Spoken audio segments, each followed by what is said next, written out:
ఆఫీస్లో చాలా అర్జెంట్ ఫైళ్లు చూస్తున్నాడు జగదీష్. లెటర్స్ టైప్ చేయాల్సింది. ఆ రోజు రోజా సెలవులో ఉంది. మరొక టైపిస్టు గీత బెల్ కొట్టి పిలిచాడు. గులాబీ రంగులో ప్రింటున్న చీర కట్టుకుంది. కొద్దిగా కాలర్ ఉన్న జాకెట్ వేసుకుంది. లాకెట్ చైను వేలాడుతోంది మెళ్ళో. ఒక్కొక్క బంగారు గాజు. జుట్టును గట్టిగా దువ్వి పైకి బిగించి కట్టింది ముడిలాగా. కానీ కనిపించినట్టు కనుబొమ్మల మధ్య చిన్న బొట్టు. ఒంటిరాయున్న చిన్న దుద్దులు. Oh, very nice. Come on Geetha, take your seat. చిన్నగా నవ్వి కూర్చుంది. The chemical order by this office date. Jagadish చెప్పుకుంటూ పోతున్నాడు. గీత వేళ్ళు చకచకా షార్ట్ హ్యాండ్లో వెళ్ళిపోతున్నాయి. పావుగంట తర్వాత గీత లేచింది. కూర్చో గీత, మీ డాడీకి ఎలా ఉంది? పర్వాలేదు. మరొక నెల వరకు ఆ మెడిసిన్స్ కంటిన్యూ చేయండి, డాక్టర్ చెప్పాడా? అవును. Don't worry for finance. Geetha తల వంచుకుంది. ఆమె అందాన్ని కాదు, పరువాన్ని ఆకాంక్షగా చూశాడు జగదీష్. కోర్స్, మెడిసిన్స్ కూడా. టేబుల్ పైకి వంగి నెమ్మదిగా చెప్తూ ఆ ప్రిస్క్రిప్షన్ నాకు చూపించు అన్నాడు. గీత మాట్లాడలేదు. ఆమెను దగ్గరగా తృప్తిగా చూస్తున్నాడు. ఈ బిడియం ఎన్నాళ్లలో పోగొట్టగలను అనుకుంటున్నాడు.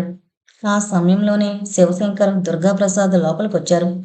కొద్దిగా కంగారు పడినా సర్దుకుని, yes Geetha, you can go. ఆ లెటర్స్ అర్జెంటుగా టైప్ చేయాలి అన్నాడు. గీత లేచి వెళ్ళిపోయింది. కమాన్ సార్, ఇప్పుడే మన మెటీరియల్ పంపలేదని బాంబేకి లెటర్ పంపిస్తున్నాను. ఇవాళ ఆ మెడిసిన్ తయారవుతోంది ఫ్యాక్టరీలో. శివశంకర్ దుర్గాప్రసాద్ కూర్చున్నారు. సిటీలో బాగా ధనవంతులైన వారి జాబితాలో వారు చాలా రకరకాల బిజినెస్లు జంట కవుల్లా కలిసే చేస్తున్నారు. ఈ ఆధునిక యుగంలో లాభసాటిగా ఉండే బిజినెస్ చేయాలనుకుంటున్నప్పుడు వాళ్ళ దృష్టిలో పడింది మందుల కంపెనీ.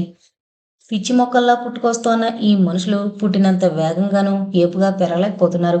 కారణం డబ్బు లేక, తిండి చాలక రకరకాల రోగాలు తెచ్చుకుంటున్నారు. గొప్పవాళ్ళ దగ్గర డబ్బుంది. ఆ డబ్బు బీదవాడికి డైరెక్ట్గా ఇచ్చేస్తే చాలా ప్రమాదం. మనుషులంతా సమానమైపోయి బీదవాడెవరో గొప్పవాడెవరో తేడా తెలియకుండా పోతుంది. రాత్రికి పగలకి భేదం లేకపోతే ఎలా? కూల్ డ్రింక్స్, హాట్ డ్రింక్స్ వేరువేరుగానే ఉండాలి. అందుకని కష్ట సమయాల్లో డబ్బు వడ్డీకి ఇవ్వాలి గాని అచ్చంగా ఇచ్చేకూడదు. ఈ వడ్డీ ఉన్నవాడికి లేనివాడికి మధ్య వంతెన లాంటిది. అలాంటిదే మరొకటి పెట్టుబడి అనే వంతెన. డబ్బున్నవాడు తన డబ్బుని తన చుట్టూ ఉన్న సమాజానికి ఎలా పెట్టుబడి పెట్టి వినియోగించాలా అని ఆలోచించుకుని కొత్త కొత్త పద్ధతుల్లో వ్యాపార మార్గాలు ఆలోచిస్తారు. అందుకే శివశంకర్ దుర్గాప్రసాద్ ప్రజలకు తగినంత సేవ చేయాలని దీక్షగా ఆలోచించినప్పుడు మనిషికి అతి ముఖ్యమైనది తిండి అని, అది లేక వాడు రకరకాల రోగాల పాలు అవుతున్నాడని గ్రహించి వెంటనే వాళ్ళని ఆదుకునేందుకు మందుల ఫ్యాక్టరీ పెట్టాలనుకున్నారు. అందుకని ఎంఎస్సి ఫార్మసీ ఫారెన్ రిటర్న్ అయిన జగదీష్ని తమ కంపెనీ డైరెక్టర్గా నియమించి భారీ ఎత్తున సనత్ నగర్ దగ్గరలో ఫ్యాక్టరీ నడిపిస్తున్నారు. మిగిలిన బిజినెస్ల కన్నా ఈ ఫ్యాక్టరీయే చాలా లాభాలు తెచ్చుకుంటోంది. అంటే రోగాలు మనిషిని అంత లొంగదీశాయన్నమాట. ఫ్యాక్టరీ చెకింగ్కి అనుకోకుండా వచ్చారు శివశంకర్ దుర్గాప్రసాద్. జగదీష్ లోపల కంగారుగా ఉన్న పైకి గంభీరంగా నవ్వుతూ మాట్లాడుతున్నాడు. వాళ్ళకేదో అనుమానం వచ్చిందని గ్రహించాడు. ఫ్యాక్టరీ చూపించడానికి తీసుకువెళ్ళాడు. బీఎస్సీ పాస్ అయిన గ్రాడ్యుయేట్స్, డీఫార్మసీ పాస్ అయిన డిప్లొమా హోల్డర్స్ మందులు తయారు చేస్తున్నారు. పెద్ద పెద్ద డ్రమ్ముల్లో ఏవో మరుగుతున్నాయి. రంగురంగుల బుడగలొస్తున్నాయి. కొందరు చిన్న చిన్న టెస్ట్ ట్యూబుల్లో పోసిన ద్రవాన్ని పటకార్లతో పట్టుకుని పరీక్షిస్తున్నారు. అన్నీ వివరిస్తూ వాళ్ళక్కడ చూస్తున్నప్పుడు గబగబా యువతలకొచ్చి ఫోన్ చేశాడు ఇంటికి. ఎవరూ పలకలేదు. ఫోన్ పెట్టేసి మళ్ళీ ఫ్యాక్టరీ లోపలికి వెళ్ళాడు. వాళ్ళని మళ్ళీ కలుసుకుని చూపిస్తూ తగినంత జాగ్రత్తగా ఎలాగైతేనే వాళ్ళ కార్లు వెళ్ళిపోయాక ఓ మై గాడ్ అనుకున్నాడు. ఇంటికి మళ్ళీ ఫోన్ చేశాడు. మళ్ళీ ఎవరూ పలకలేదు. అసలు ఉన్నారా చచ్చారా అనుకుని కారేసుకుని ఇంటికి వెళ్ళాడు. నాని గేటు తీసి అమ్మగారు వారి స్నేహితురాలి ఇంటికి వెళ్లారని చెప్పాడు. ఏడవలేకపోయింది పనికిమాలిన ముద్దు అనుకుని కెమికల్లున్న చెక్కపెట్టెలు కారులో పెట్టుకుని ఆఫీస్కొచ్చాడు. పట్టుబడిపోకుండా ఇవాళ తానెంత లక్కీగా ఎస్కేప్ అయ్యాడో తలుచుకుని హాయిగా ఊపిరి పీల్చుకున్నాడు. లలిత, ఈ లలిత పల్లెటూరు ముద్దు తన పాలిట దెయ్యంలా ఉంది. ఏది ఒప్పుకోదు. సొసైటీలో మసలడం చేత కాదు. కానీ లలిత అందం, దానికోసమే ఆమె పెంకితనాన్ని సహిస్తున్నాడు. ఆ మొండితనం తగ్గించి దారిలోకి తెచ్చుకోవాలి. సొసైటీ లేడీలా తయారు చేయాలి. మిసెస్ దయాకర్ పాండే, అబ్బా ఎంత తెలివైందో! పాండే పైకి రావడానికి ఆవిడ ఎంత కృషి చేస్తోందో! భార్య అంటే అలా ఉండాలి. ఎందుకు పనికిరాదు లలిత. నాన్సెన్స్. ఆ కేశవరావు ఇంటికి వెళ్ళిందట. వాడొక బుద్ధవతారం. సిగరెట్ కూడా తాగలేని చెవట. ఇక వాడి పెళ్ళాన్ని ఓ అపలంలా ఉంచాడు. ఆవిడ గారు నా కర్మ కొద్దీ ఈ లలిత ఊరిదే కావడం, ఇద్దరూ ఫ్రెండ్స్ కావడం, ఓ గాడ్. లలితని వాళ్ళింటికి వెళ్లకుండా చెయ్యాలి. ఆఫీసులో నుంచి బయటపడ్డాడు. కారు హారన్ వినిపించింది. లోపల పనిచేస్తోంది లలిత. 10 నిమిషాల తర్వాత లలి అని గట్టిగా అరుస్తూ కవితనెత్తుకుని లోపలికొచ్చాడు. లలిత వెనక్కి తిరిగి చూసింది. జగదీష్ కళ్ళు నిప్పులు చెరుగుతున్నాయి. ఏంటి, మీరు ఫోన్ చేశారట? సారీ, నేను ఇంట్లో లేను. చాలా నెమ్మదిగా అంది. ఇలారా అంటూ బెడ్రూంలోకి తీసుకువెళ్ళాడు. కవితను దింపి ఆ ఫ్రాకు విప్పేశాడు. లలిత దగ్గరకొచ్చి కొంగు పట్టుకుని టక్కున స్ఫురించింది లలితకి. ఆ చీర ఫ్రాకు అతనికిష్టం లేదు. ఏమండి, క్షమించండి, ఇంకెప్పుడు కట్టుకోను ప్లీజ్ అంది. జగదీష్ వినిపించుకోలేదు. పూర్తిగా లాగేసి కింద పడేశాడు. ప్యాంటు జేబులో నుంచి అగ్గిపెట్టి తీసి వెలిగిస్తుంటే లలిత చరాలను ముందుకు దూకి అతని చేతిలో పెట్టి లాగేపోయింది. అతను దొరకనీయకుండా చెయ్యి పైకి పెట్టి, ఇవాళ ఈ చీర నేను తగలబెట్టి తీరాలి. నేను చెప్పినా నువ్వెందుకు వినలేదు? ఏం, వాడంటే నీకు అంత మోజున్నప్పుడు నన్నెందుకు చేసుకున్నావు? చేసుకున్నాక నేను చెప్పిన మాట వింటున్నావా అంటూ సరుణ పొల్ల గీశాడు. వింటానండి, ఇంకా మీరు ఏం చెప్పినా వింటాను. దయచేసి దాన్ని అంటించకండి అంటూ మళ్ళీ చేయి పట్టుకుని ఆపబోయింది. జగదీష్ ఒక్క క్షణం ఆగాడు. ఏం చెప్పినా వింటావా? నేను రమ్మన్నప్పుడు ఎక్కడికైనా సరే వస్తావా? తప్పకుండా వస్తాను. జగదీష్ పొల్లని ఊదేశాడు. ఏనాడు నా మాటకి ఎదురు తిరుగుతావో నా కళ్ళెదురుగా ఈ చీరను తగలబెట్టండి. కెళ్ళును నవ్వాడు. నవ్వి లలితని సూటిగా చూశాడు. లలిత సిగ్గుపడి గుండెల మీద చేతులుంచుకుని అటు తిరగబోయింది. గబాలను దగ్గరకు లాక్కొని, మై డియర్ లల్లి, నీ అందమంతా నాదే, కానీ బొత్తిగా 4 గోడల మధ్య దాచుకోకు అంటూ గట్టిగా కౌగిలించుకున్నాడు. కవిత నవ్వుతూ మమ్మీ మమ్మీ అంది. పుష్పాప, అమ్మ సిగ్గుపడుతోంది, నువ్వు మాట్లాడకు అని నవ్వాడు. అతనికి చాలా సంతోషంగా ఉంది. ఆరు బయట మంచాలు వేసి పక్కలు వేశాడు రంగడు. భోజనాలు చేశాక చంద్రం బయటికి వెళ్ళాడు. సత్యవతమ్మ లోపల పనులన్నీ ముగించుకుని బయటకొచ్చింది. అప్పటికి శేషాచలం గారు మంచం మీద పడుకుని శ్లోకాలు చదువుకుంటున్నారు. మంచానికి దగ్గరలో కింద కూర్చుని ఏమండి అంది సత్యవతమ్మ. శ్లోకం పూర్తి చేసి జవాబిచ్చారు. ఆ అమ్మాయి దగ్గర నుంచి ఈ మధ్య ఉత్తరాలే రావడం లేదు. ఏంటో 2 ఏళ్లు దాటిపోయింది దాన్ని చూసి. అయినా ఇదేమలుడు ఈ ఊరికి పంపించనంటాడు. ఇక్కడ పుట్టి పెరిగింది. పెళ్ళవగానే మనం ఈ ఊరు పనికిరాకుండా పోయాయా? శేషాచలం గారు లేచి కూర్చున్నారు. ఆ అల్లుడి సంగతి నాకు తెలుసులే. మొదటి నుంచి తెక్కవదవా. చిన్నప్పుడు ఒకసారి మా అక్క మీద కోపం వచ్చి కత్తిపెట్టి విసిరాడట. దాని అదృష్టం బాగుండి పక్క నుంచి దూసుకుపోయింది. దాని చేతికి పెద్ద మచ్చ ఉండేది కదూ. ఆ మచ్చ అదేనా? నేనేదో అనుకునేదాన్ని. మరి అలాంటి వాడు ఇంత చదువుకుని పెద్ద హోదాలోకొచ్చాడే. చిన్నప్పుడున్న బుద్ధులు పెద్దయ్యాక ఉంటాయా? అల్లరి వాళ్లే బాగా చదువుతారు. చంద్రాన్ని చూడు, రామచంద్రుడే. అయితే ఎప్పుడు చదువు మీద దృష్టి ఉండేది కాదు. అంతే, ఒక్కొక్కళ్ళ బుద్ధులు అలాగే ఉంటాయి. అంతేలేండి. ఆ అమ్మాయి మొదటి నుంచి మరి చంద్రవన్న ఇష్టపడేది కదా. అదేంటో జగదీష్ వచ్చాక మారిపోయింది. అయినా వాడొచ్చిన 2 రోజులు అసలు వాడితో మాట్లాడలేదు. తర్వాత మనము మీ స్నేహితుడు కొడుకు పెళ్లికి వెళ్ళి తెల్లవారేసరికి వచ్చాం. నేను భావన చేసుకుంటానని మొదలుపెట్టింది. ఎలాంటి పిల్ల ఎలా మారిపోయిందో అనుకున్నాం. పోనీలే, వీడు నీ తమ్ముడు, వాడు నాకు కొడుకు. ఆ అమ్మాయికి 2 పిల్లలు వరసైన వాళ్లే. కాకపోతే చంద్రానికి మరొక అమ్మాయిని చూసి తొందరగా పెళ్లి చేయాలి. ఎన్నాళ్ళని వాడు మాత్రం అలా బ్రహ్మచారిగా ఉండిపోతాడు? కానీ వాడు ఒప్పుకోవడం లేదండి. ఇప్పుడు ఈ చదువుటి మొదలు పెట్టా కదా, BA డిగ్రీ తీసుకోవాలంటున్నాడు. చూద్దాం, మెల్లగా ఒప్పిద్దాం. ఆ అమ్మాయికి రేపు ఉత్తరం రాయి అంటూ ఆవులించి మంచం మీద కొరిగిపోయారు. అలాగే, పడుకోండి, పొద్దుపోయింది. వీడెక్కడికి పోయాడో అంటూ లేచి లోపలికి వెళ్ళింది సత్యవతమ్మ. రైలు కట్ట వెంబడి నడుచుకుంటూ వెళుతున్నాడు చంద్రం. వేసంగిలో రాత్రి 10 గంటలప్పుడు వేడిగాలి తగ్గిపోయి చల్లగాలి తిరిగింది. దూరంగా ఉన్న చెరువు మీద నుంచి సన్నగా వస్తోంది. కట్ట పక్కన ఎత్తుగా ఉన్న ఒక రాయి చూసుకుని కూర్చున్నాడు చంద్రం. స్టేషన్లో ఎవరో ఉన్నారు. రైలు రావడానికి ఇంకా అరగంట టైం ఉంది. 3 సంవత్సరాల క్రితం ఈ రైల్లో రాబోయే జగదీష్ కోసమే తను బావ స్టేషన్కి వచ్చారు. బావకి స్వంత మేనలుడైనా, విదేశాలకి వెళ్ళొచ్చిన విద్యావంతుడైనా ఏమాత్రం ఆతృత చూపకుండా కేవలం చుట్టాలెవరో వస్తున్నట్టు అతి మామూలుగా ఉన్నాడు. దానికి కారణం లేకపోలేదు. జగదీష్ తండ్రికి బావకి మొదటి నుంచి పడదు. అతను ప్లేడర్ గుమస్తా చేసి బోల్డ్ సంపాదించాడట. లాభసాటి బేరం అనుకుంటే అది అంత అన్యాయమైనప్పటికీ లాయర్ గారికి ఆ కేసు అప్పచెప్పి ఆయన చేత గెలిపించేవాడట. అలాంటి కేసుల్లో ముఖ్యమైనవి విడాకులు, ఆస్తి పంపకాలు. పాపం ఓడిపోయిన వాళ్ళు అయ్యో భగవంతుడా అని ఏడుస్తుంటే ఈ గుమస్తా గారు రెండో మేడకి శంకుస్థాపన చేస్తున్నాను రమ్మని బావ ఉత్తరం రాశాడట. అలాంటి కేసుల్లోనే ఒకసారి బావ స్నేహితుని కోడలికి విడాకులిప్పించే ప్రయత్నం జరిగిందని ఆ స్నేహితుడు బావ దగ్గరకొచ్చి, నువ్వు చెప్పబోయే శేషాచలం, నా కొడుకు తప్పేం లేదు, కోడలు అనవసరంగా రచ్చకెక్కి నా పరువు తీస్తోంది. నువ్వు మీ బావకు చెప్పి ఈ కేసు ఆఫ్ చేయమని గోల పెడితే బావ వెళ్ళి తన బావైన జగదీష్ తండ్రిని అనేక విధాల బ్రతిమలాడాడట. కానీ ఆయన గారు వెనక కింద మీదలు చేసి ఆ కేసు గెలిపించేలా చేశాడు. ఆ కోడలు గెలుచుకున్న ఆస్తిలో సగం ప్లేటర్ గుమస్తాకి, ప్లేటర్ గారికి దక్కింది. కానీ ఆ కొడుకు మాత్రం చాలా రోజులు పిచ్చివాళ్లా తిరిగేవాడని, తన స్నేహితుడికి తన మీద కోపమొచ్చి మాట్లాడడం మానేశాడని బావ చెప్పాడు. అన్యాయపు ఆర్జన చేసే జగదీషు తండ్రంటే బావకిష్టం లేదు. ఉదయం పూజ, జపము, తపము చేసుకుంటూ నీతిగా, నిజాయితీగా బ్రతికే బావకి ఊళ్ళో మంచి పేరుంది. ఆయనకి మనిషి సంపాదించే డబ్బు కంటే మనిషి సంపాదించుకోవాల్సిన మంచి మీద లక్ష్యం ఉంది. అందుకని స్వంత బావైన తెగదెంపులు చేసుకున్నట్టు అక్కగారింటికి వెళ్ళడం మానేశాడు. వాళ్ళిద్దరు అమ్మాయిల పెళ్లిళ్ళకు కూడా వెళ్ళలేదు. దానివల్ల జగదీష్ తండ్రి ఏం బాధపడలేదు. మరొక 4 ఎకరాల పొలం కొని సంతోషించుకున్నాడట. జగదీష్ కాలేజీ చదువుకొచ్చాడు. సరిగ్గా తను 10th పాస్ అయి ఇంట్లో కూర్చున్నాడు. అక్క, బావ తనని చదవమని, బస్తీకెళ్ళి కాలేజీలో చేరమని పోరు పెట్టారు. కానీ తనకే ఇష్టం లేకపోయింది. అమ్మ చచ్చిపోతే 5 ఏళ్ల వయసులో నాన్నని, తనని, అక్క, బావ ఈ ఊరు తీసుకొచ్చారు. మిగిలిన చిన్నక్కలిద్దరూ దూరంగానే ఉండి తప్పించుకున్నారు.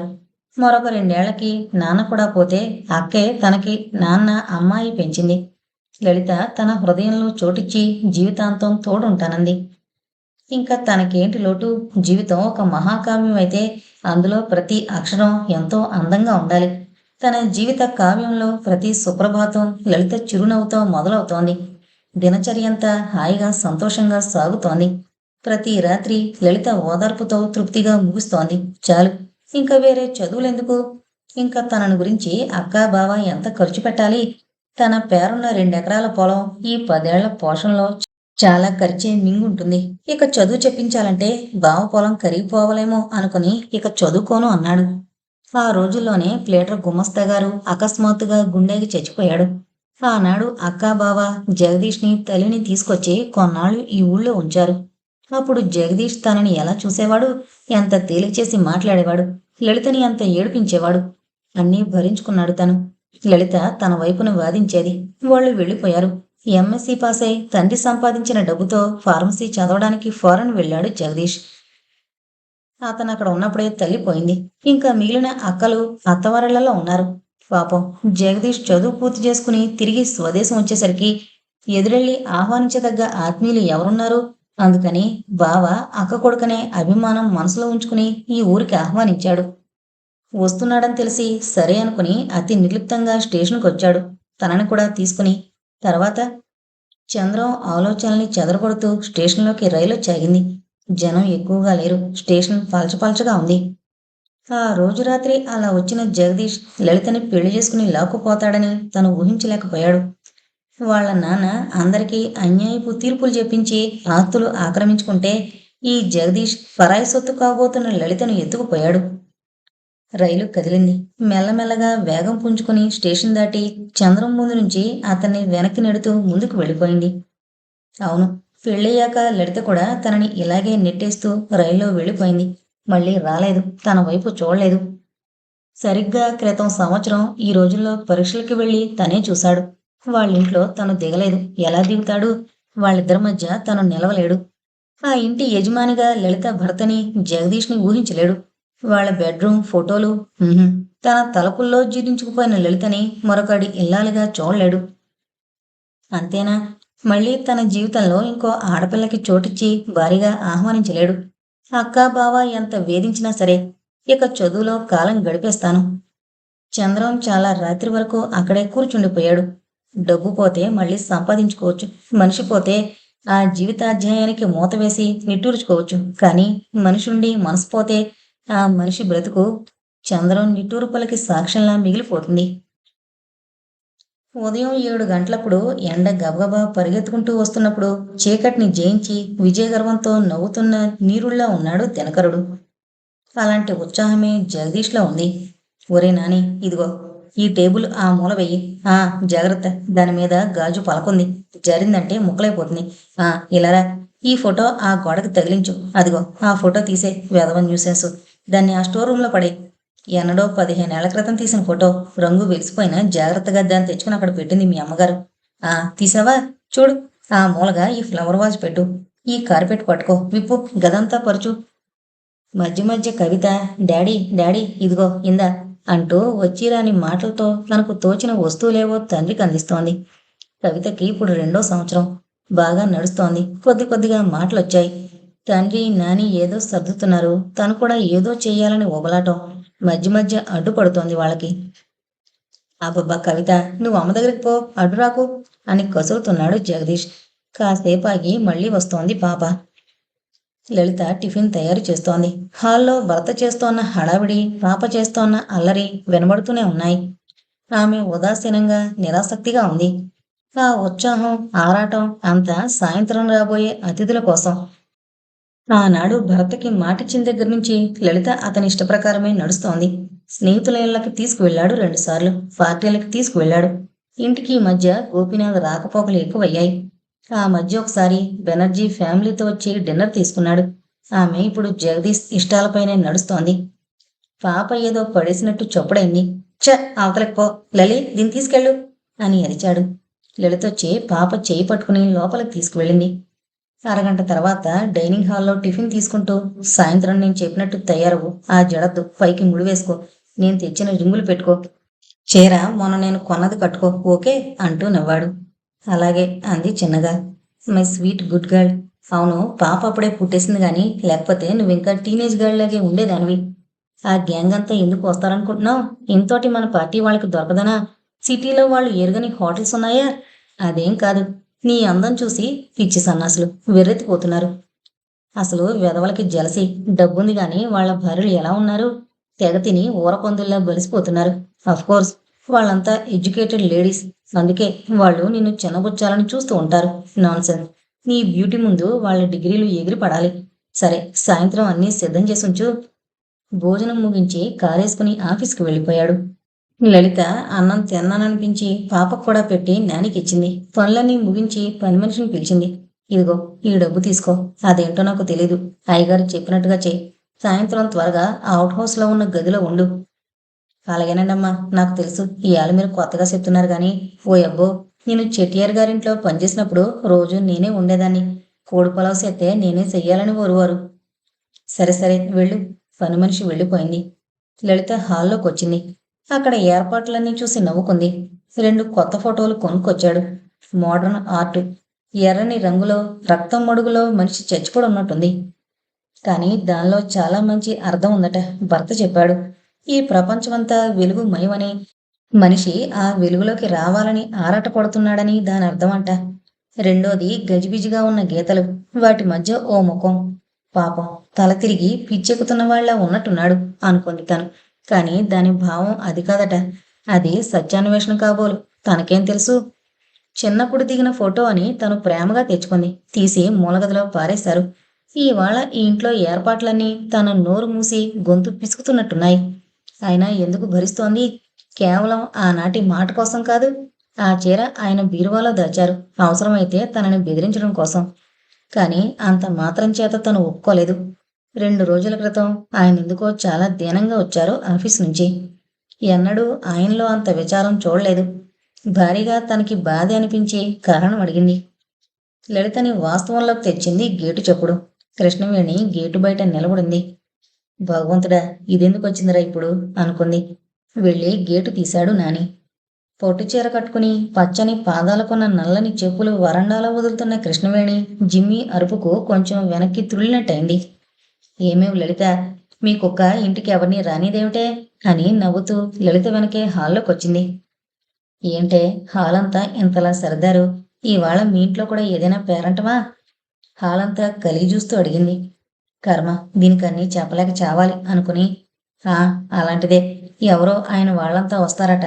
వాళ్ళ కోసం చిన్న పార్టీ అంతే అంది లలిత. చంపవ్, అయితే మా ఇంటికి రావడానికి వీలున్నదా? సాయంకాలం అంటే రాత్రి అన్నమాట. మా ఇంట్లో సత్యనారాయణ వ్రతం చేసుకుంటున్నాం. నువ్వు మీ వారు పాపం తీసుకుని రావాలి. సరే, ఆయన కోసం వాళ్ళ ఆఫీస్ వాళ్ళొస్తే పోనీ నువ్వు రాకూడదు? కృష్ణవేణి బొట్టు పెడుతూ చెప్పింది. బాగుంది. ఇంటికి అతిథులొస్తే వాళ్ళని చూడకుండా నేను ఎలా రాను? అయినా సత్యనారాయణ వ్రతం పగలు చేస్తారు గాని రాత్రి అంటే అని నవ్వింది లలిత. నీకు తెలియదు కాబోలు, రాత్రి కూడా చేస్తారు. పగలు చేస్తే మామూలుగా వ్రతం చేసుకున్నాక భోజనం చేస్తారు. కానీ రాత్రి వ్రతం చేసుకునేవారు పగలంతా ఉపవాసం ఉండి రాత్రి వ్రతం పూర్తయ్యాక భోజనం చేయాలి. మేం ప్రతి ఏడు ఒకసారి ఇలాగే చేస్తాం. బొంబాయిలో అలాగే చేసుకునేవాళ్ళం. ఈ ఊరికొచ్చాక ఇదేం మొదటిసారిగా చేసుకుంటున్నాం. సరే, మీరు రాకపోతే ఏం చేస్తాను? వస్తానే మరి అని వెళ్ళబోయింది కృష్ణవేణి. అయ్యో, ఉండు, కొంచెం కాఫీ తీసుకో. వద్దు, ఇవాళ నేను ఏం తీసుకోను. ఏమనుకోకే లలిత, నిష్ఠగా చేసుకుంటున్న వ్రతం కదా, కకృతి పడను, వస్తాను అంటూ వెళ్ళిపోయింది కృష్ణవేణి. లలిత అటే చూస్తూ ఉండిపోయింది. ఏంటి తను ఎక్కడికి వెళ్ళిపోతోంది? ఆ దంపతులు అలా ఉంటే ఈ దంపతులం ఎలా ఉన్నాం? బాధగా కణతలు నొక్కుంటూ కూర్చుండిపోయింది.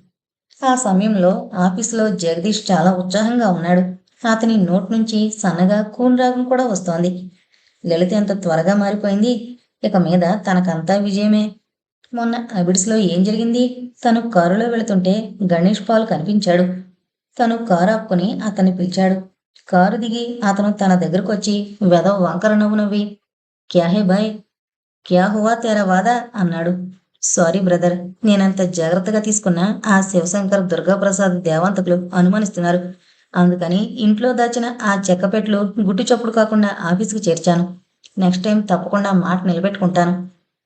గణేష్ పాల్ మీసం మీద చేయి వేసుకుంటూ, దేకేంగే బాయ్, కిసికిసి నైకర్నా, సాఫ్ సీదా రహో అన్నాడు నవ్వుతూనే. ఆ మాటల్లోనే బెదిరింపంతా. తను అప్పటికీ నవ్వుతూనే తలాడించి ఇంటికి వెళ్ళిపోయాడు. కానీ ఏం చేయడానికి తోచలేదు.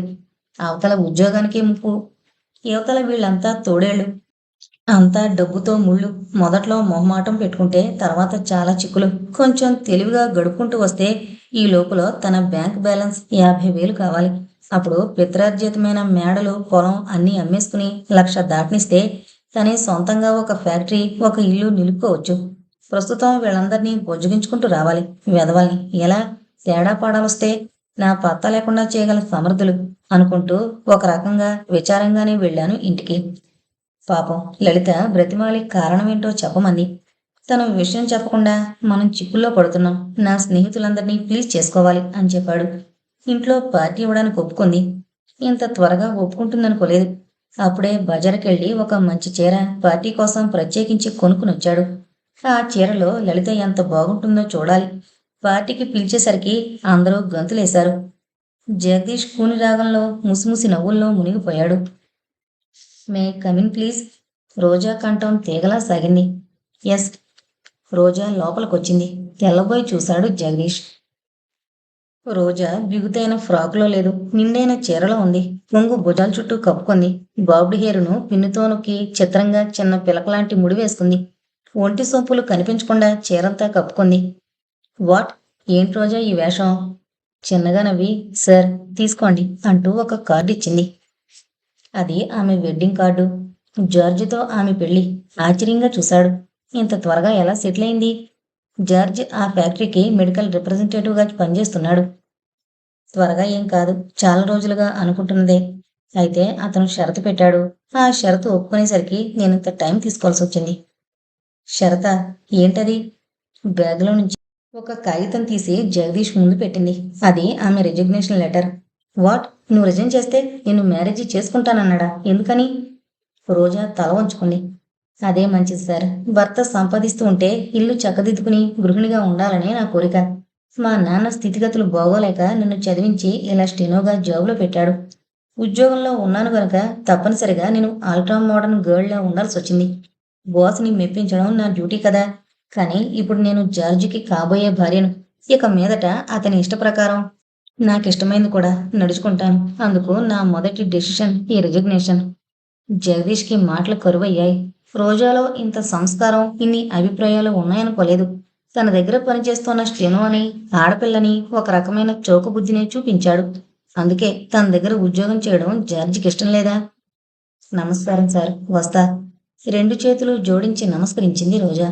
ఇది కొత్త అలవాటు. గుడ్ మార్నింగ్లకి గుడ్ ఈవినింగ్లకి అలవాటు పడ్డ జగదీష్ రోజాని వింతగా చూశాడు. రోజా వెళ్ళిపోయింది. ఆమె ఇచ్చిన పెళ్లి కార్డు, రాజీనామా ఒకదానొకటి పలకరించుకున్నట్టు నిల్చున్నాయి. మధ్యాహ్నం 3 గంటలకి ప్రారంభించింది పని మనిషి. లలిత ఆ దరిదాపులకి వెళ్ళలేదు. పెగ్గులతో గొంతు తడుపుకుంటూ, పలావులు మింగుతూ, రగ్గుల్లో వెచ్చగా పడుకునే భర్తని ఎలా భరించుకుంటుంది? కానీ దాని వెనకింత దారుణకాండను సహించడం మహా కష్టంగా ఉంది. తెల్లవారుజామున పక్షుల కిలకిలారావాలు వింది. జలజల రాలే పారిజాతాల్ని చూసింది. గలగలా కదిలే చెట్ల ఆకుల్ని, చెంగు చెంగుని ఎగిరే లేగ దూడల్ని చూసింది. పూజా మందిరంలో నాన్నిచ్చే హారతి చూసింది. భక్తిగా చేతులు జోడించే అమ్మని చూసింది. నువ్వు కోరుకున్న వరాన్ని నేనే అనిపించేలా చిరునవ్వులు నవ్వుతూ నిల్చున్న చంద్రాన్ని చూసింది. ఇవి తప్ప లలితకి మిగిలిన రాగాలు, ధ్వనులు తెలియవు. నిత్యం తను చూసే దృశ్యాల్లో, వినే సవడిలో నవరాగాల్ని, నవరసాల్ని ఆస్వాదించి, కళలన్నీ తెలుసుకున్న అనుభూతిని పొంది, జీవిత నాట్యం ఇలాగే లయబద్ధంగా సాగాలనుకుంది. కానీ జగదీష్ ఆ లయ తప్పించి ఆడిస్తున్నాడు. ఈ నాట్యం ఎలా కొనసాగుతుందో? అవతల ఆ కోడి అరుపు వింటేనే గుండెల్లో కెలికినట్టయింది. భగవాన్, నాకెలాంటి శిక్ష వేస్తావ్ అనుకుంది లలిత. ఇల్లంతా నీటుగా సర్ది కవితకి డ్రెస్ వేసి నానితో బయటకు తీసుకువెళ్ళమంది. జగదీష్ పొద్దునే చెప్పాడు నానికి. ఇవాళ ఇంటికి పెద్ద మనుషులు వస్తున్నారు. పాప అల్లరి చేసినా, ఏడ్చి అరిచినా బాగుండదు. కనుక నువ్వు కవితని, జిమ్మిని తీసుకుని పార్కుకో, ట్యాంక్ బండ్కో వెళ్ళు. త్వరగా మాత్రం రాకు. ఒకవేళ వచ్చినా గేటు తీసేవాళ్ళు ఉండరు. కనుక మీ ఇంటికి తీసుకుపో. తర్వాత నేను వస్తానులే. నానికి ఈ రకమైన కార్యక్రమం మరీ కొత్త కాదు. అప్పుడప్పుడు షికారుకి జిమ్మిని తీసుకుని వెళ్తాడు. అందుకని కవితని, జిమ్మిని తీసుకుని బయటకు వెళ్ళిపోయాడు. స్నానం చేసి సుగంధ ద్రవ్యాలన్నీ అద్దుకొని జగదీష్ తెచ్చిన చీర విప్పింది. పాము కుబ్సం లాంటి తెల్లని, పలచని, ఖరీదైన చీర. చీరలో కలిసిపోయేలాంటి మెరుపు చొక్కాలు. కింద జానెడు వెడల్పుతో చమ్కీతో కుట్టిన పూలు. వాటి వెనకవైపు ఫాల్ వేసుంది. దాని మీదకి బ్యాక్ ఓపెన్ గల తెల్లని జాకెట్. అది స్లీవ్లెస్ది. లలితకి ఆ డ్రెస్సు తగిలించుకుంటుంటే బలిపశువును సిద్ధం చేస్తున్నట్టు ఫీల్ అయింది. స్లీవ్లెస్ అలవాట్లేక చొప్పున కొంగు కప్పుకుంది. ఎత్తుముడి, రింగులు. ఏంటో తన ముఖం తనకే కొత్తగా కనిపించింది. కారు హారన్ విని పని మనిషి గేటు తెరిచింది. లలిత గదిలో నుంచి బయటికి రాలేకపోయింది. 5 నిమిషాల తర్వాత జగదీష్ లోపలికొచ్చాడు. అతని చేతుల్లో రకరకాల ప్యాకెట్లు. హో లల్లి, నువ్వేనా అంటూ ఆశ్చర్యపోయి చేతుల్లో ప్యాకెట్లన్నీ మంచం మీద పడేసి లలితని దగ్గరగా తీసుకున్నాడు. ఏమండి, నాకేంటో ఈ జాకెట్ సిగ్గేస్తోందండి, విప్పేస్తాను అంది. యూ సిల్లి, ఎక్కడో అడవి మూలకొల్లా మాట్లాడుకు. ఎంత బాగున్నావో తెలుసా? ఇక మీద రోజు ఇలాగే ఉండాలి అంటూ గట్టిగా హత్తుకున్నాడు. నిజంగా నేను చాలా ధైర్యం చేశాను, లేకపోతే నువ్వు నాకు దక్కేదానివా? కోర్స్ నువ్వు చాలా ప్రిన్సిపల్స్ కలదానివనుకో, లేకపోతే నన్ను కొట్టి పారేసేదానివి అన్నాడు. బాధగా కళ్ళు మూసుకుంది లలిత. అరగంటలో జగదీష్ నీట్గా తయారయ్యాడు. హాల్లో టేబుళ్ల మీద అన్నీ అమర్చాడు. ప్యాకెట్లలోవన్నీ డిషుల్లోకి, ప్లేట్లలోకి మారాయి. పని మనిషి వెళ్ళిపోయింది. ఖరీదైన సీసాలు బీరువాల్లో నుంచి బయటకు తీశాడు. రేడియో ఆపేసి రికార్డు ప్లేయర్లో ఇంగ్లీషు మ్యూజిక్ గల రికార్డ్ని ఆన్ చేశాడు. తృప్తిగా చూశాడు. అన్నీ నిశ్శబ్దంగా కూర్చుని చూస్తోంది లలిత. ఏమండి, చిన్నగా పిలిచింది. చెప్పుడు ఇయర్. నన్ను మాత్రం తాగమని బలవంతం చేయొద్దు. నాకు వాంతి వచ్చేస్తుంది, వాసన పడదు. చిన్నగా నవ్వి సరే సరే అన్నాడు. ఇంతలో ముందుగా గోపీనాథ్ వచ్చాడు. అతని భార్య ఊళ్ళో లేదు. గబుక్కున కొంగు కప్పుకోబోయిన లలితని అంటూ పక్కనున్న జగదీష్ వారించాడు. నిస్సహాయంగా చూసి ఊరుకుంది. ఒక్కొక్కళ్ళే వస్తున్నారు. లలిత పైకి నవ్వుతూ లోపల ఏడుస్తూ అందర్నీ పలకరిస్తోంది.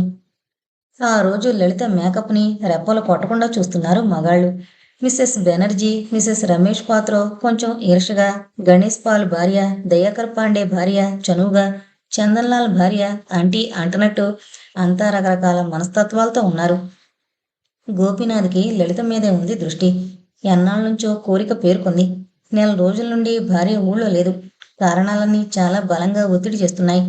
అన్నింటికీ మించి ఈ మధ్య లలిత దగ్గర తనకి చనువు ఉంది. జగదీష్కి తనతో చాలా మొహమాటాలున్నాయి. ఆ పైన ఇవాళ లలిత మరీ మరీ బాగుంది. మామూలు పలకరింపులు, కులాసా కబుర్లు, నవ్వులు ముగిశాయి. తలుపులన్నీ మూశారు. మ్యూజిక్లు మారిపోతున్నాయి. జగదీష్ సీసాల మూతలు విప్పాడు. గ్లాసులు నిండాయి.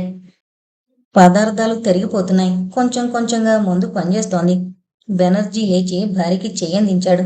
మరి కాసేపటికి గణేష్ పాల్, రమేష్ పాత్రో భార్యని నడుం చుట్టూ చేయి వేసి సంగీతానికి తగినట్టు కార్పెట్ల మీద అడుగులు వేస్తున్నారు. జగదీష్ లేచాడు. లలితని లేవమన్నాడు. వద్దు, నాకు రాదు అంది. పర్వాలేదు, నేను నేర్పుతాను అన్నాడు. లేవకపోతే బలవంతంగా లేపి నడుం చుట్టూ చేయి వేసి ఇంకో చేతితో ఆమె చెయ్యి పైకి లేపి అడుగులు నేర్పుతున్నాడు. డోసు బాగా ఎక్కువైన గోపీనాథ్ చూస్తూనే ఉన్నాడు ఆ నడుం కదలికను. నీకు తెలియడం లేదు. చూడు, మిసెస్ బెనర్జీ స్టెప్స్ ఎంత బాగా వేస్తారో. ఆవిడతో నేను వేస్తాను చూడు అంటూ మిసెస్ బెనర్జీని పిలిచాడు. ఆవిడ భర్తను వదిలి జగదీష్ చేయి పట్టుకుంది. లలితకి అసహ్యం వేసింది. ఇంతకుముందు పార్టీల్లో చూసిన తమింట్లో ఎంతమంది ఎదురుగా భర్త అలా పరాయి ఆడదాని నడుం చుట్టూ చేయి వేయడం భరించలేకపోతోంది. లలిత, మీకు నేను నేర్పుతాను రండి అంటూ చటుకున లలిత చేయి అందుకుని లేవదీశాడు గోపీనాథ్. లలితకి ఒళ్ళు జల్లుమంది. ఛీ అనబోయి సభ్యత కాదని ఊరుకుంది. అతను చనువుగా నడుం చుట్టూ చేయి తిప్పాడు. మ్యూజిక్లో జోరు ఎక్కువైంది. కొందరు మళ్లీ గ్లాసులోది గొంతుల్లోకి జరుచుకుంటున్నారు. ఆటల్లో మార్పులొస్తున్నాయి. మళ్లీ నడుం చుట్టూ చేతులు చుట్టుకుంటున్నాయి. గోపీనాథ్ ఆట నేర్పడం లేదని, వాడిలో పిశాచం ప్రవేశిస్తుందని గ్రహించింది లలిత.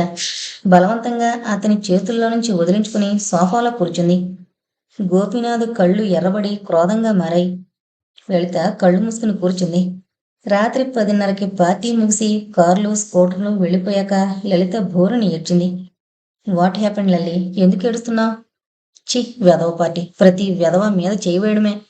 హహహా అని బోళ్ళు నవ్వి, ఇంతలో నీ పతివ్రత ధర్మం ఏం మంటగలిసిపోదులే. సరే, నేను వెళ్ళి కవితను తీసుకొస్తాను అంటూ కారేసుకుని నాని ఇంటికి వెళ్ళాడు.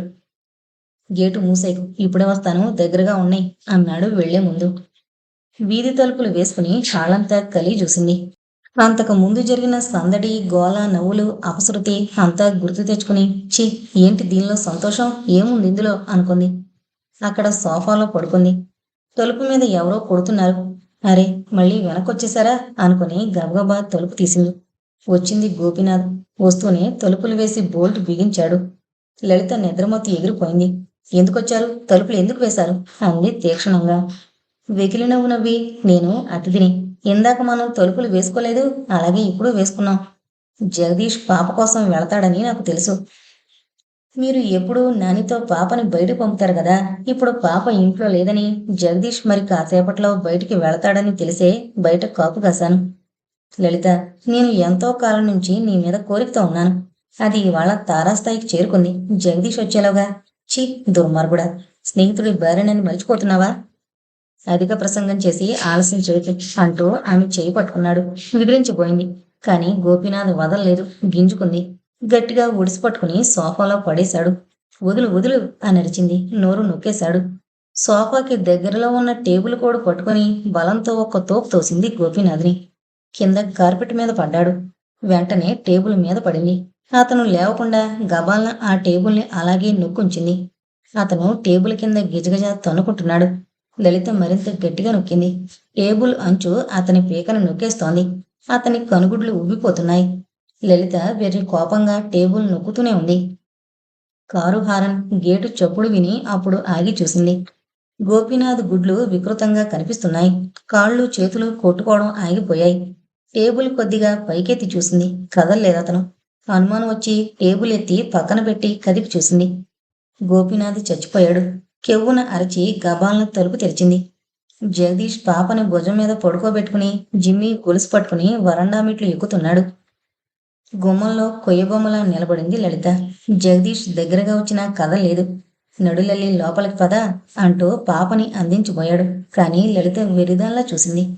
ఏంటి, ఏమైంది అంటూ కుక్కనక్కడ కట్టేసి లోపలికొచ్చి, రా తలుపువై అని పక్కకు తిరిగి చూసి ఒక క్షణం అర్థం కాని స్థితిలో నిలిచి, గోపీనాథ్, నువ్వు ఎక్కడ? చటుక్కున పాపని సోఫాలో పడేసి లలితని చూశాడు. జుట్టుముడి కొద్దిగా చెదిరి, చీర కొద్దిగా నలిగి పిచ్చిగా చూస్తున్న లలితని, లల్లి, ఏమైంది? అతనెందుకొచ్చాడు అంటూ మళ్ళీ గోపీనాథం చూసి, మై గాడ్, అతను చచ్చిపోయాడు. ఎలా? అసలు మళ్ళీ ఎందుకొచ్చాడు అంటూ లలిత దగ్గరకొచ్చి ఆమె భుజాలు పట్టుకుని, చెప్పు చెప్పు, ఏమైంది? ఏం చేశాడు? నువ్వేం చేశావు? ఎందుకు చచ్చిపోయాడు అని గట్టిగా కుదిపాడు. లలిత గట్టిగా నవ్వి ఆ తర్వాత కోపంతో ఊగిపోతూ చెప్తానండి. గోపీనాథ్ని చంపాను. లేకపోతే నన్ను బ్రతకనీయడు. నా చుట్టూ కాసు కూర్చున్న తోడేళ్ళు వీళ్ళు. మీరు సొసైటీ అని కల్చర్ అని చెప్పేవాళ్ళ నిజస్వరూపం ఇవాళ బయటపడింది. అందుకే నా చేతిలో చచ్చాడు. మీరు వెళ్ళగానే వచ్చాడు. ఆడదంటే ఆట బొమ్మల్లా చూసే మీకు మీ స్నేహితులు కూడా అలాగే ఉన్నారు. జీవితంటే అర్థం తెలియని వెధవలు మీరు. దారి గమ్యం లేకుండా గుడ్డిగా పోతూ బురదగుంటలో పడే పిచ్చికొక్కలు. ఛీ! ఎంతమంది ఆడవాళ్ళని అనుభవించారు. అన్నం తినడం ఎంతో ఆడదని పొందు అలాంటిది మీకు. పశువులు మీరు. లైఫ్ ఎంజాయ్ చేయడం అంటే ఇదేనా? మొత్తెక్కిన శరీరాలతో ఒళ్ళు తెలియకుండా ఊగిపోవడం అదొక ఆనందమా? ఒకడి భార్యని మరొకడు చుట్టుకుపోవడం. అందులో తప్పు లేదనుకునే మీరు మావయ్య తెచ్చిన చీర కట్టుకోవద్దని మాత్రం ఎలా అన్నారు? మనసులో పవిత్రత లేకపోతే మాటలో మాత్రమే మిగులుతుంది. దానికి విలువ లేదు. మగాడికైనా ఆడదానికైనా నీతనే సరిహద్దు దాటి రానంత వరకే గౌరవం. అది దాటొచ్చేస్తే మనిషికి జంతువుకి తేడా లేదు. ఇళ్లలో ఉండక్కర్లేదు. స్వేచ్ఛగా బయటే తిరగచ్చు. జీవితం అంటే అర్థమేమిటి? పుట్టిన దగ్గర నుంచి చచ్చేదాకా జరిగిన కాలం అని కాదు. అది భగవంతుడు మనకిచ్చిన గొప్ప వరం. దాన్ని ఒక మహాకావ్యంగా మలుచుకోవాలి. పరీక్ష హాల్లోకి వచ్చిన కుర్రాడికి పేపర్ ఇచ్చి మళ్ళీ వెళ్లే ముందు తీసుకుంటారు. ఆ పేపర్ మీద వాడు రాసేదే మనం జీవితంలో చేసే పనులు. పుట్టినప్పటి నుంచి చచ్చేలోగా చేసే పనులే జీవితం అంటే.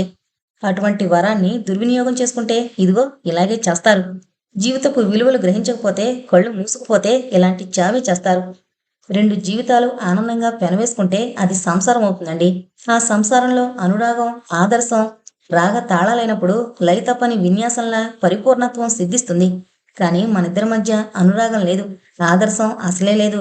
అందుకే అడుగులో తడబడి కిందపడి ఒడుపులు కడుతున్నాయి. ఈ అర్ధరాత్రి ఆంధ్రలలో ప్రశాంతంగా ఉంటే మనింట్లో ఈ చావు భయం ప్రళయ తాండవం చేస్తోంది. ఆగు గట్టిగా అరవకు. అందరికీ తెలుస్తుంది. ఇప్పుడు మనం ఏం చెయ్యాలి? ఆగను, అరుస్తాను. అందరినీ పిలుస్తాను. ఫోన్ ఎత్తి పోలీసులను రప్పిస్తాను. నలుగురికి జరిగిన విషయం చెప్తాను. నా జీవితం ఎంత ఆనందంగా ఉందో చూడమంటాను. పేపర్లోకి ఎక్కుతాను. కోర్టులో నిలబడతాను. విచ్చలవిడిగా తిరిగే మగవెదవలకి వీడి గతే పడుతుందని చెప్తాను. మనసులేని మనుగళ్ళలో నాలాగే ఏడుస్తూ సంసారం చెయ్యాలని, భార్యని గౌరవించలేని ఇంట్లో నాలాగే దోషిగా నిలబడాల్సి వస్తుందని అందరికీ చెబుతాను. అబ్బా లల్లి! జగదీష్ తల కొట్టుకున్నాడు. ఛ! నా పేరు లల్లి కాదు, లలిత. ఇంకా మీ లల్లిగా ఉంటాననుకున్నారా? ఎంతకాలం మీ మాట విన్నందుకే నాకీనాడు ఈ గతి పట్టింది. ఈనాడు ఈ పార్టీ చేయకపోతే వీడు నా ఇంటికి వచ్చేవాడే కాదు. నా చేతులు చచ్చేవాడు కాదు. నేను మీ సొసైటీలో తిరిగే అందరి ఆడాళ్ళలాగే అనుకుంటున్నాడు. అందుకే చచ్చాడు. గుర్తించుకోండి. అందరూ ఒకలాగే ఉండరు. ఆడది తలుచుకుంటే ఎంత పనైనా చేస్తుంది. దిక్కుమాల పార్టీలు తగలయ్యా. ఎంతకన్నా మంచి కాలక్షేపం లేదా? ఇవాళ కృష్ణవేణి వాళ్ళింట్లో సత్యనారాయణ వ్రతం చేసుకుంటున్నారు. పవిత్రంగా ఉపవాసం ఉండి 10 మందిని పిలిచి దివ్య జ్యోతులు వెలిగించి భగవంతుణ్ణి సేవించుకుంటున్నారు. అదే సమయంలో మనం ఇక్కడే గుడ్డి దీపం వేసుకుని సీసాలు పట్టించి కళ్ళు మూసుకుని గంతులు వేశాం. ఈ కుప్పిగంతుల కోసం, ఈ చండాలం కోసం పసిదాన్ని పరాయింట్లో దాచాం. ఛీ! ఆత్మవంచన చేసుకున్న బ్రతుకులు చచ్చిన వాళ్ళతో సమానం. నేను మిమ్మల్ని పెళ్లి చేసుకున్నాడే చచ్చిపోయాను. చస్తూనే బ్రతుకుతున్నాను. ఎందుకో తెలుసా? పాప కోసం, నా కవిత కోసం. కానీ ఈనాడు ఆమె గొంతు దుఃఖంతో బొంగురుపోయింది. నేనింక నిజంగానే చావాలి. నా పాప ముందు దోషిగా నిలబడలేను. హంతకిగా బ్రతకలేను. అసలు ఇంట్లో ఈ నరక కోపంలో ఉండను అంటూ దోసిట్లో ముఖం దాచుకుని వెక్కి వెక్కి ఏడ్చింది. లల్లి! దగ్గరకొచ్చి లలితని పట్టుకున్నాడు జగదీష్.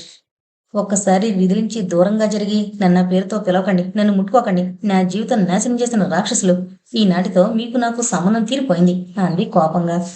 జగదీష్ మాట్లాడలేకపోతున్నాడు. లలితని చూస్తే భయం వేస్తోంది. అతని కళ్ళల్లో నీళ్లు తిరిగాయి. లలితని నేరస్తురాలిగా చెప్పాల్సి వస్తుంది. కానీ ఆమె పవిత్రత గర్వంగా ఉంది. ఆమె నీతిని రెండోసారి రుజువు చేసుకుంది. లలితని జాలిగా చూస్తూ ఫోను డైల్ చేశాడు. చేశాక పాపని అక్కడ సోఫాల నుంచి ఎత్తుకుని గదిలో పడుకోబెట్టొచ్చి అక్కడున్న కుర్చీలో కూర్చుని చేతుల్లో ముఖం దాచుకుని ఏడ్చాడు. అటు స్నేహితుని శవం, ఇటు నేరస్తురాలు భార్య. దీనికి అంతకీ ఎవరు కారణం? అతని గుండెల్లో మొదటిసారిగా ఆవేదన మొదలైంది.